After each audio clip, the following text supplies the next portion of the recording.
Siapa sangka surah Al-Kawthar yang pendek 3 ayat sahaja, tapi dia punya penerangan ni sampai 1 jam lebih. Tapi untuk anda, kita telah ketatkan hingga 5 minit untuk kita fahami tafsir surah Al-Kawthar. Saksikan. Contoh kita ambil kalimat a'taina dululah.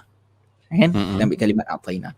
So apa maksud a'taina ni? Simple. Maksud dia okey, di situ dia tulis mengurniakan. Okey, kurniakan ni maksudnya bagi lah.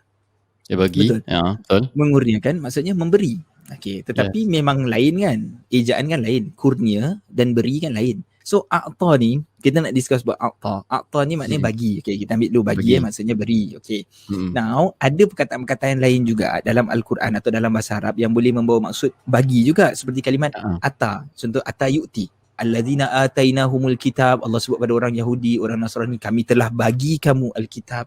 Allah sebut atainahum. Kenapa Allah sebut alladzina atainahumul kitab? Kenapa tak atainahumul kitab? Dari sudut bahasa Arab ni, kalimat a'ta ni, bila kita sebut kalimat a'ta, dia adalah pemberian yang komplit, sempurna. Dia pemberian komplit, maksudnya tak, Allah tak tarik balik. Satu lagi, kenapa digunakan a'ta ni?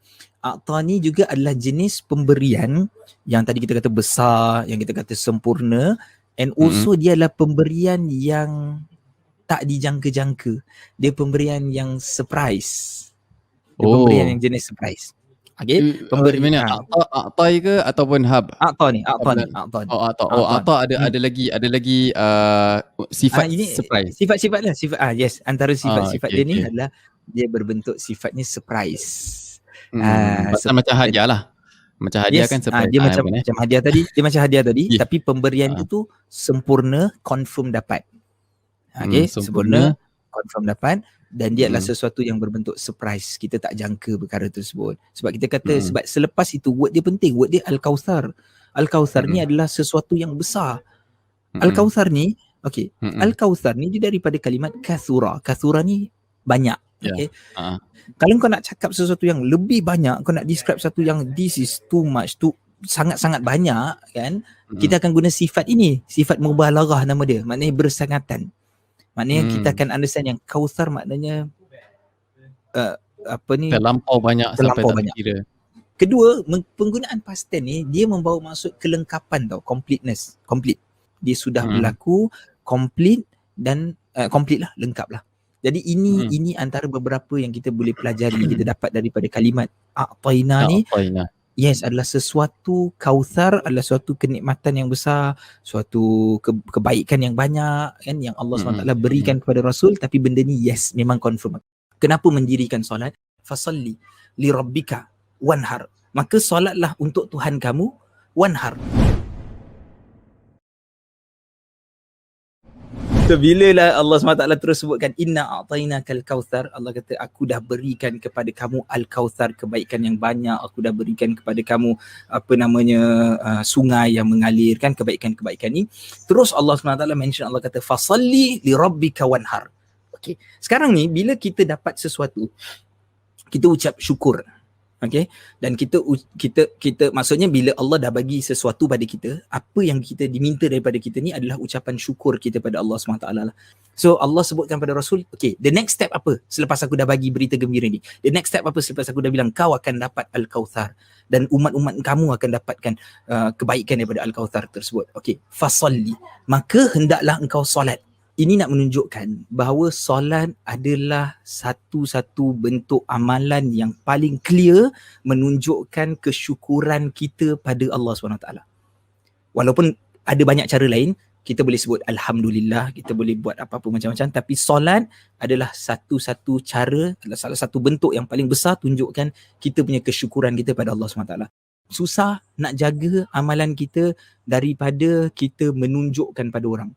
The best way is setiap kali kita nak buat sesuatu, kita nak tulis sesuatu, kita pastikan kita tanya diri kita balik Syed, macam apa impact dia, apa kesan dia pada orang. Nabi sebutkan berhati-hatilah kamu akan syirik yang kecil. Jadi sahabat pun tertanya Rasul, syirik kecil tu apa? Kita tahu satu syirik je. Kita tahu syirik tu maknanya dia pergi macam orang Quraisy sembah Tuhan selain Allah, itu dipanggil syirik. Syirik kecil apa? Nabi sebutkan syirik kecil itu adalah apabila salah seorang kamu daripada kamu tu solat. Kemudian ketika dia solat, dia perasan ada orang yang lalu, ada orang yang berjalan dekat dengan dia, maka dia pun mula memperindahkan solat dia. Terus inna a'tainakal kautsar. Dia terus gitulah contohnya kan. Allahu akbar. Dia macam gitulah contohnya kan. Jadi itu nama dia apa? Dia memperindahkan solat. Yang Nabi nak tunjukkan di situ adalah tidak ikhlas. Itu dipanggil sebagai satu syirik yang kecil. Mungkin orang kata, alah tak apa Ustaz, syirik kecil je. Syirik kecil ni besar lah maknanya. Bila kita sembah Tuhan, kita kena sembah Tuhan Allah Esa, Al-Ahad, satu. Kita tak boleh menduakan Allah. Bila kita riak, kita tengah buat benda yang hampir serupa. Bila kita sedekah hanya untuk Allah SWT.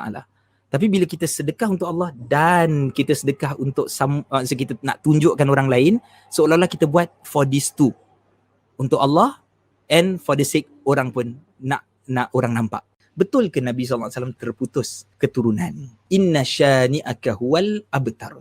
Allah SWT sebutkan sesungguhnya, kata Allah SWT apa? Orang-orang yang syani'aka huwal abtar. Orang yang membenci kamu, merekalah yang al-abtar. Nabi SAW, dia ada berapa anak lelaki? Nabi SAW. Antaranya ada bernama Abdullah, kan? Ada bernama Ibrahim, ada bernama Qasim dan seumpamanya. Jadi semua anak-anak lelaki Rasulullah SAW ni meninggal dunia awal lah. Dan meninggalnya anak ni bukan cuma satu orang, kan? Satu demi satu tu meninggal adalah satu perkara yang luar biasa untuk Nabi tanggung sebagai manusia. Sampai pada satu anak yang disebutkan di sini, anak ni bernama Abdullah. Anak Nabi SAW Abdullah ni bila meninggal dunia, berita ni dia tersebar tau. Abu Lahab yang ketiga itu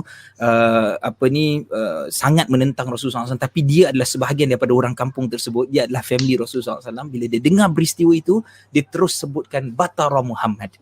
Abtar itu maksudnya terpotong. Okay. So dia kata, Abu Lahab kata Batara Muhammad. Terputuslah Muhammad. Terputus maksudnya lineage dia. Terputus maksudnya dia punya family tree dia. Yeah. Family tree. Sebab apa? Family tree ni dia dipikul oleh anak-anak lelaki. Orang tengah ditimpa musibah besar. Musibah dia tu kematian anak. Dah lah satu persatu anak meninggal dunia. Okay, kematian ini. Kemudian orang bukan cuma suka, tapi orang happy dengan dia dah tak ada lagi anak lelaki. Dia dah tak ada anak lelaki. Yes, dah tak ada orang boleh sambung dia punya keturunan. Satu penghinaan yang besar. So that's why Allah nak menggembirakan Rasulullah SAW. Allah terus masuk dengan ayat, Allah sebutkan inna a'tainakal kautsar. Sesungguhnya aku Allah yang berikan engkau al-kautsar. Memang dia terputus keturunan, maksudnya anak-anak lelaki itu tidak ada. Isteri-isteri Nabi SAW, kita gelarkan mereka atau diberikan gelaran sebagai ummahatul mukminin. Maka suami mereka iaitu Rasulullah SAW automatically jadi Abul Mukmin. Jadi secara simboliknya kita semua ini adalah keturunan Rasul ataupun anak-anak Rasul SAW.